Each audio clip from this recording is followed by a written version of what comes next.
Rain hissed against a canopy of broken steel and scorched concrete as the drop slid down Elias Kale's visor. The air stank of ozone and old blood, the bitter perfume of a battlefield long past its climax. He adjusted the straps on his pack and moved silently through the rubble, each footstep placed with surgical precision. He was a medic, trained to stabilize lives, not to end them. And yet, every time he looked down at his hands, he imagined blood that wasn't his own. He hadn't been on the front lines when the Arcadian Accord collapsed. No one had expected the treaty to hold, least of all Elias. Diplomats lied. Bodies didn't. He'd been stationed at a civilian triage center deep within the demilitarized zone, patching up farmers and frightened children with skin split from sonic reverberations. But now, 3 weeks later, he was standing inside Outpost Delta, a barely functional military installation carved into the side of a mountain, manned by soldiers who didn't believe in clean exits or proper salutes. A soldier with a face like carved stone led him past the perimeter fence. The man hadn't said more than 2 words, "Follow me," and Elias didn't ask for more. Conversation, like morphine, was a luxury out here. They entered the central barracks. The air inside was dry and smelled faintly of scorched circuits. Rows of bunks and gear lined the walls, broken up by half-hearted attempts at personal space. A girl's photograph taped above a sleeping roll, a child's drawing folded beneath a datapad. "Kale?" barked a voice to the left. Elias turned. A woman approached, her armor painted with a red slash across the shoulder. Field Commander Brent Halvers. Her eyes scanned him the way a scanner reads vitals. Fast, clinical, unforgiving. "Lieutenant Elias Kale, Medic Corps," he said, offering a salute. She didn't return it. "You're late." "Transport delays." "Hostile patrol on Route Kilo." "Doesn't matter. You're here now." Her gaze flicked to his medkit. "You trained for trauma triage?" 2 tours in Orion, 3 in Epsilon Ridge," he replied. "Stabilization under fire, field amputations, neurostims." Halvers nodded barely. "Good. We're short on bodies that know how to keep others breathing." She paused. "Not everyone here likes medics. Some think you patch up soldiers just to send them back to die again. I don't patch for politics," Elias said evenly. "Only for people." Her expression didn't change, but something almost like approval flickered in her eyes. "We'll see." She walked off, and Elias was left standing alone, surrounded by soldiers who glanced at him when he entered but now ignored him entirely. He found his bunk in a corner. No one had claimed it. The mattress was thin, the metal frame slightly bent. He sat down, letting his bag rest beside him, and unlatched the medkit with practiced fingers. Inside, clean gauze, sterile injectors, adrenaline patches, microsutures, and an emergency transfusion pack. His lifelines. His world. That night, sleep didn't come easily. The outpost trembled occasionally with distant shelling. Every explosion was a whisper of death not yet arrived. At dawn, a siren blared. Elias was already up, kneeling over his kit. He grabbed what he could and followed the others sprinting to the east gate. The light was pale, filtered through layers of dust and smoke. A recon patrol had returned early, too early, and badly wounded. They came in dragging one of their own.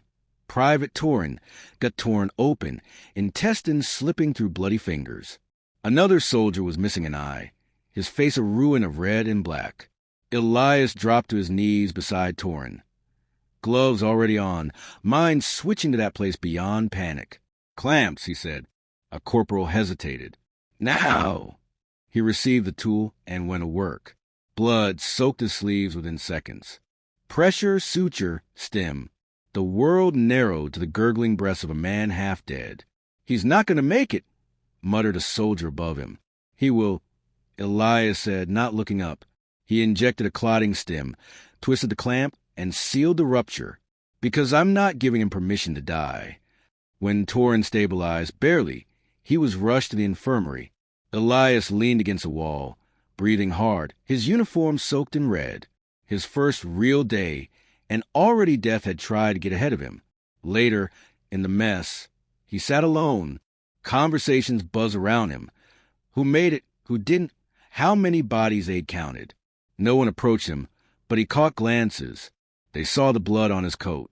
They didn't know it wasn't his. That evening, while restocking the supply closet, someone entered. A young soldier, Lena, barely out of training. "You saved Torin," she said. Her voice was uncertain. "I did what I was trained to do." She hesitated. "I didn't think medics could work that fast, or that calm. You don't have time to think when someone's bleeding out." She nodded and turned to leave, then paused. "Some of the others, they say you were too calm. That maybe you've done more than medical work." Elias didn't answer. That night, the dreams returned, Orion 3, the smell of burning meat, the way a man screams when a laser sears through his spine. He woke in sweat. The rain outside hadn't stopped. Days passed. The outpost settled into a rhythm of tension and violence. Patrols came and went. Some returned. Others didn't. Elias worked nonstop, stitching, stabilizing, sedating. His reputation grew not through words, but through survival. Fewer deaths on his table. More bodies walking out when they should have been zipped in. One night, he was called to the perimeter. An explosion had triggered a cave-in during a mapping op. When he arrived, 2 soldiers were crushed under debris. He triaged quickly. One could be saved, the other couldn't. The surviving soldier was delirious, blood foaming from his mouth. "You're going to live," Elias said, kneeling over him. "Doc," the soldier whispered. "Why do you do it? You're not like them." Elias didn't answer, not because he didn't know, but because the answer changed every day. As he worked, his hands moved automatically, each stitch a ritual, each patch a prayer. He had come here to save lives, not wage war. But the line blurred more with each passing hour.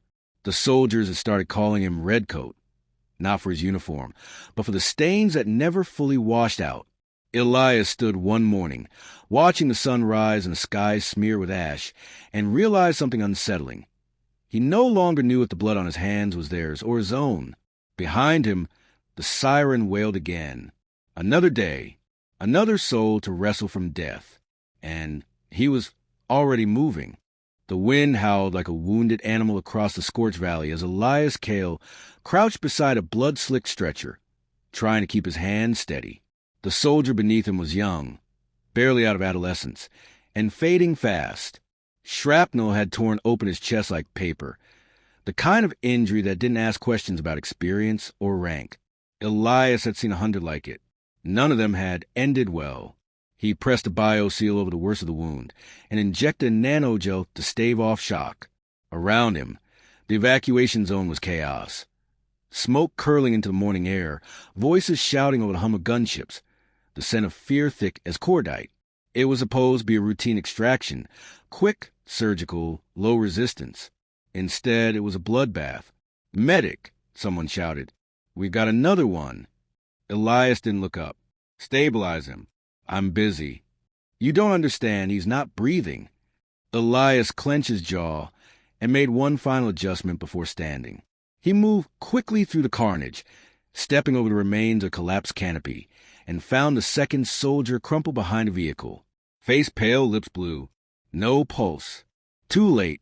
He kneeled anyway, out of habit or principle. Placed 2 fingers on the neck, then the wrist. Nothing. He pressed the injector of adrenal compound into the man's heart. A last, desperate gamble. The body spasmed once, then stilled. "Dead?" the corporal beside him asked, voice flat. Elias nodded. "Gone." The corporal said nothing more. He simply turned and walked away, shoulders heavy. Elias stared at the corpse a moment longer, then closed the soldier's eyes. Later, back at Outpost Delta, he scrubbed at his hands even though they were clean.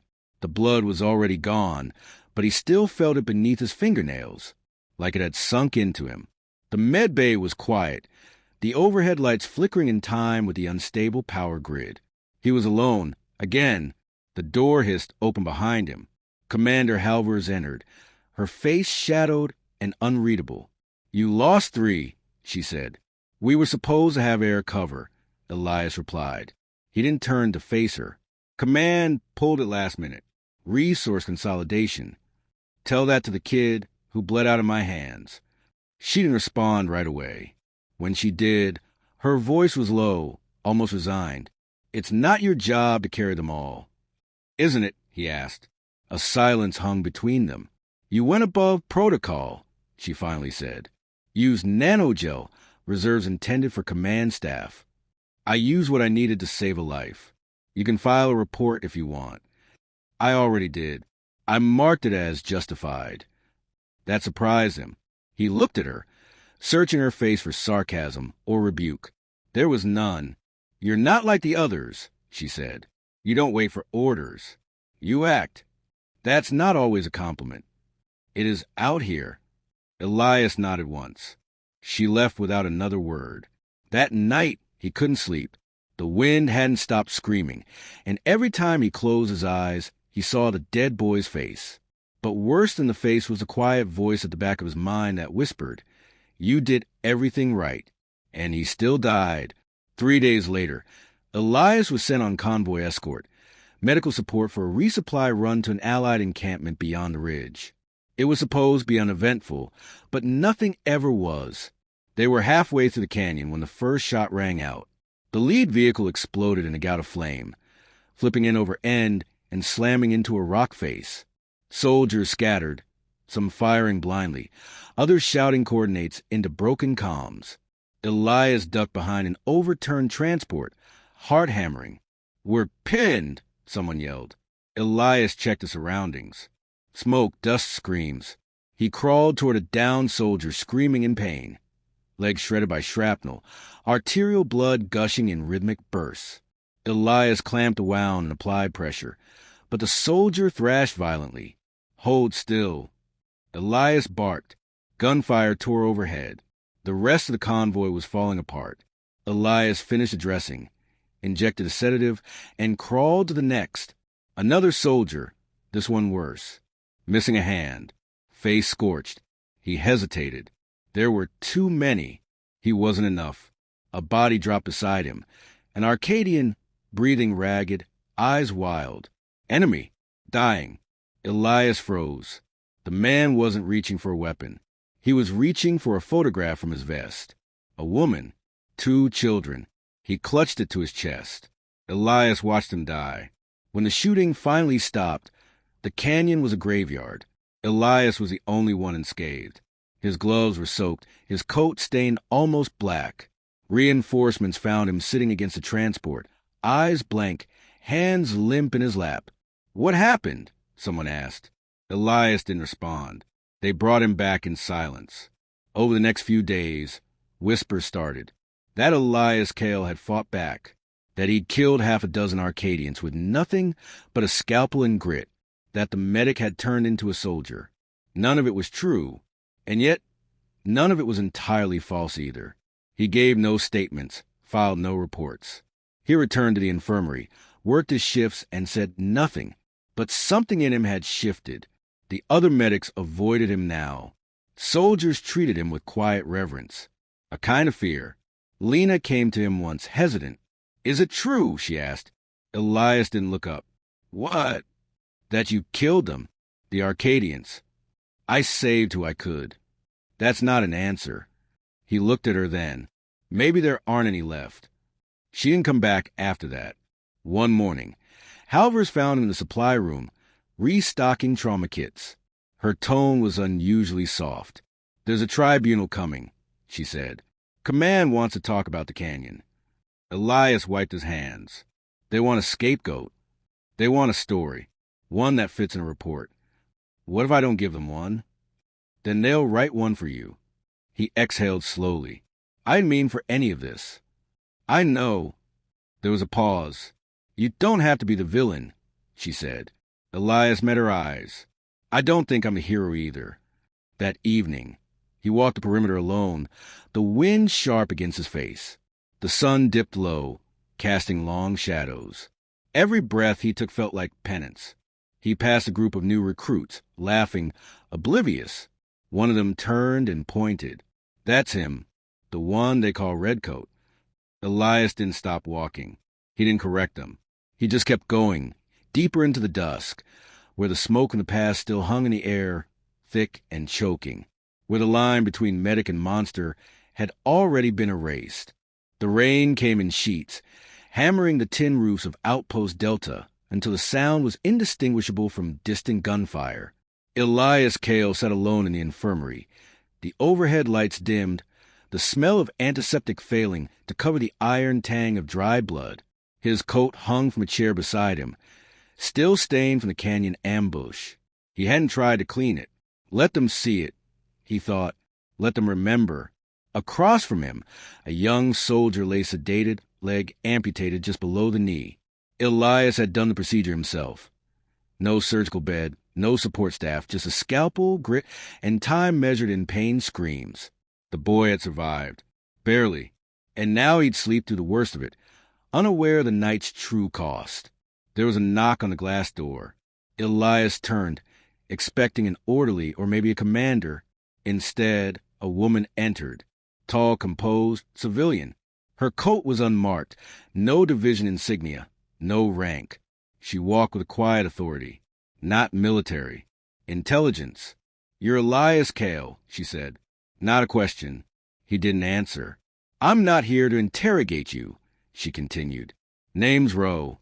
I'm here because Command's version of your story doesn't make sense." "It wasn't meant to," Elias said flatly. Rowe studied him. "You were assigned as a medic, yet you racked up more confirmed combat encounters than anyone in your unit. I don't keep score." "They do." She pulled out a data pad and thumbed it on. 3 confirmed Arcadian kills during the Ridge ambush. Unconfirmed reports put it higher. Witnesses say you moved like you knew what you were doing, like it wasn't the first time. Elias didn't move. "They were dying. I made sure it wasn't our people." "That's not standard triage." "No," he said. "It's not." Rowe set the pad down on the table between them. "Who trained you?" "Medical Corps. Geneva sector." She shook her head. "No, I mean before that." There was a long pause. Elias stood and walked to the supply locker. He opened it, scanned the shelves as if looking for something specific, though his mind was elsewhere. "I wasn't always a medic," he finally said. Rowe didn't speak, letting the silence invite more. "I enlisted at 17. Frontline recon. Got deployed to the Blight Zone during the blackout years." She looked surprised. "That would make you too young, too angry, too dangerous." "What changed?" "A bullet and a dead comrade. I held his insides of my hands for 6 minutes before the medevac came. He died screaming. I swore I'd never let anyone die like that again." Rowe exhaled slowly. "So you became the thing you needed." He gave a single nod. "But you don't forget the old training. It comes back when it has to." She leaned forward. "They're considering removing you from field duty. They say you've compromised your role, that you've blurred the line between medic and soldier." Elias met her eyes. Maybe the line's a problem. Before she could respond, the emergency comm blared. A rapid series of beeps, then a voice. "Inbound wounded from Sector 7. Severe casualties. Prepare triage." Elias moved instantly, grabbing gloves and pulling on his coat. Rowe followed him to the door. "You still want to help them," she said. "I never stopped." The medical bay transformed in minutes. Stretchers rolled in, blood pooling across the floor tiles. Screams, muffled by pain suppressors. Elias waded into the storm like he always did. Focused, methodical, merciless in his precision. He didn't notice Rowe watching from the edge of the room until much later. When the last patient was stabilized or lost, the quiet returned. Elias peeled off his gloves, now ruined, and threw them into the incinerator. "You want to write a report?" he asked her without looking back. "Write this. There were 22 wounded and 3 dead. We lost fewer than we should have." Rowe said nothing for a long time. Finally, she stepped forward. "They'll still pull you." He wiped sweat from his brow. "Let them." "Is that a challenge?" "It's a fact." Rowe hesitated. "What if there's another option?" Elias turned. "What kind of option?" She stepped closer, lowering her voice. "There's a unit forming. Blackout division. Off-grid ops. Deep terrain.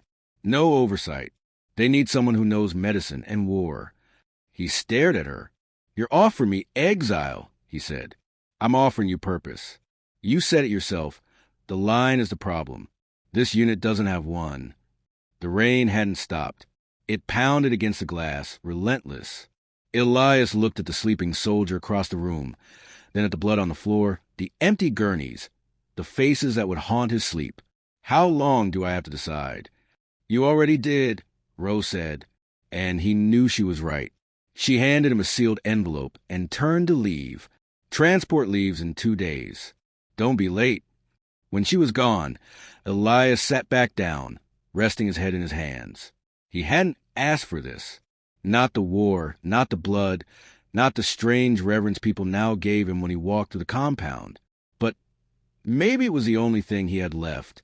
In the envelope were new orders, a patch with no emblem, and a list of names, some crossed out, others underlined. One of them stood out, Vex Malloran. The name hit him like a strike to the gut. He hadn't heard it in years. A ghost from the Blight Zone. Old squad. Old betrayal. Suddenly the decision wasn't so abstract. He stood, walked to the sink, and cleaned his hands again. The water turned pink, then clear. He watched it swirl down the drain. 2 days. He would be ready. The desert shimmered under a pale, cruel sun, heat rising in waves that distorted the jagged horizon. Elias Kale adjusted his gear as the transport roared away behind him, a speck vanishing into the dust, leaving only silence in its wake.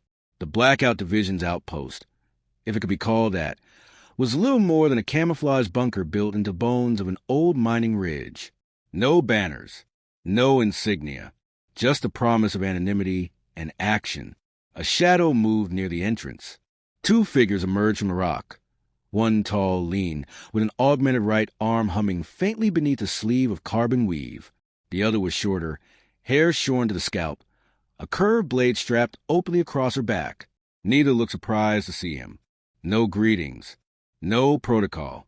You're late, the tall one said. Elias checked the sun's position. I'm exactly on time. Then we're early. The woman smirked, stepping aside to let him pass. Inside, the temperature dropped sharply. The bunker was cool, efficient, narrow corridors lined with weapon racks, stacked crates, and an unsettling lack of clutter. Every item had a place. Every face turned to watch Elias as he walked through. None smiled. Ro met him at the operations chamber, her expression as unreadable as before. Kale, she said, handing him a data chip. Welcome to Blackout. He inserted it into the wall terminal. A holographic map flared to life. Broken terrain, scarred with craters and debris fields. Where is this? Sector 9, she said. We lost contact with a reconnaissance team 5 days ago.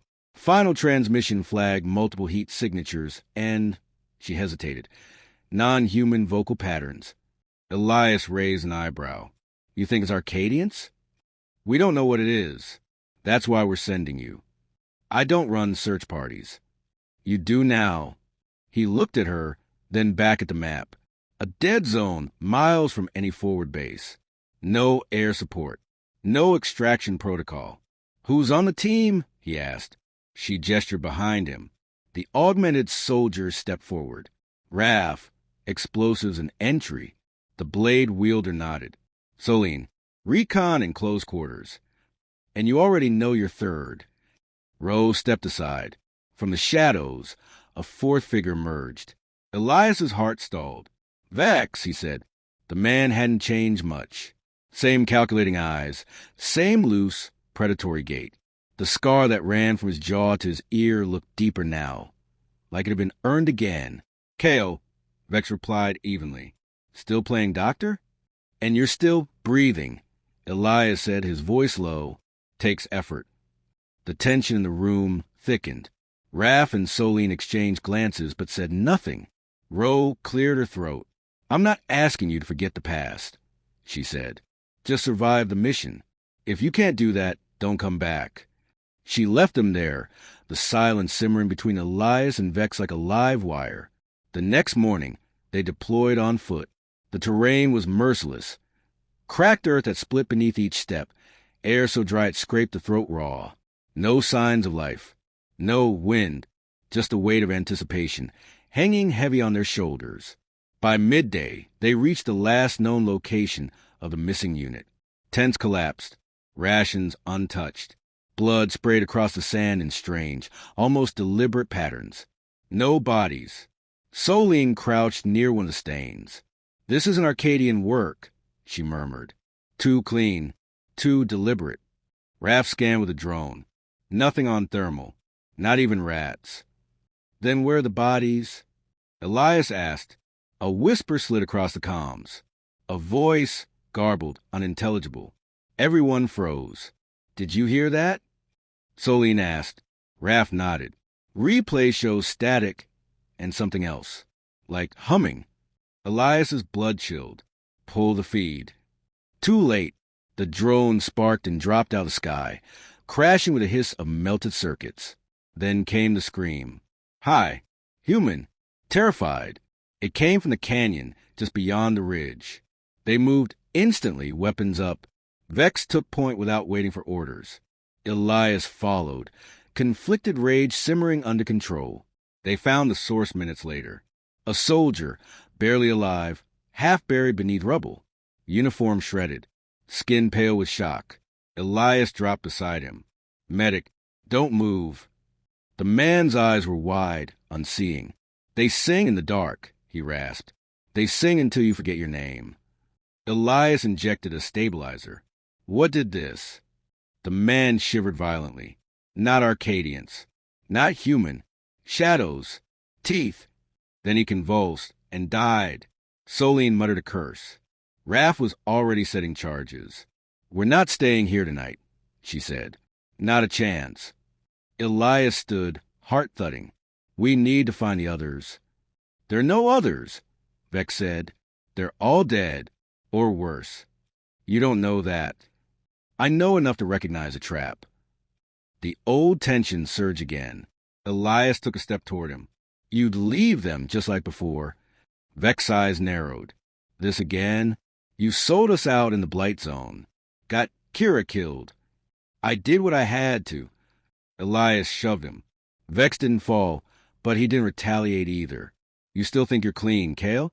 You think saving a few broken soldiers wipes your hands?" "I didn't betray them." "No," Vex said quietly. "You just survived." Solene stepped between them. "Enough. You two want to kill each other. Do it after we're out of this cursed place." Raph nodded toward the east. Movement. Something's watching. Elias turned. Just beyond the rocks, a flicker of motion. Not quite humanoid. Too fluid. Too fast. Rose's voice crackled over comms. "Kale, do you copy?" "We're not alone," he said. Her tone sharpened. "Get out. Now." But the shadows were already moving. The first shape lunged from the rocks. Tall, spindly, bones like blades, eyes like dying stars. It shrieked as it came, and the world fractured into noise and violence. Gunfire erupted. Solene danced through them like a phantom, blade flashing. Raph detonated a wall of flame between them and the advancing things. Vex fought back to back with Elias. No time for grudges now. Just survival. Elias grabbed a wounded shape, Raph, bleeding from the side, and hauled him toward the fallback point. "We need exfil," he shouted into the comms. "Coordinates locked," Ro replied. 2 minutes. "Can you hold?" He didn't answer. They made their stand beneath a shattered arch of stone, backs to the cliff. The creatures hissed and circled, testing, waiting. "Got 1 shot left," Raph grunted, holding a grenade. Elias looked at Vex. "You still a good throw?" Vex pulled the pin. "Only if you still trust me." "I don't," Elias said. He threw it anyway. The blast scattered the shadows long enough for the evac craft to drop. Wind churned dust into chaos. They dove for the ramp, dragging Raph between them. As the door sealed behind them, Elias collapsed, lungs burning. Across from him, Vex sat, eyes closed. "You could have left me," he murmured. "I could have," Elias said. They didn't speak again the whole flight back. But something between them had shifted. Broken, maybe, but not beyond repair.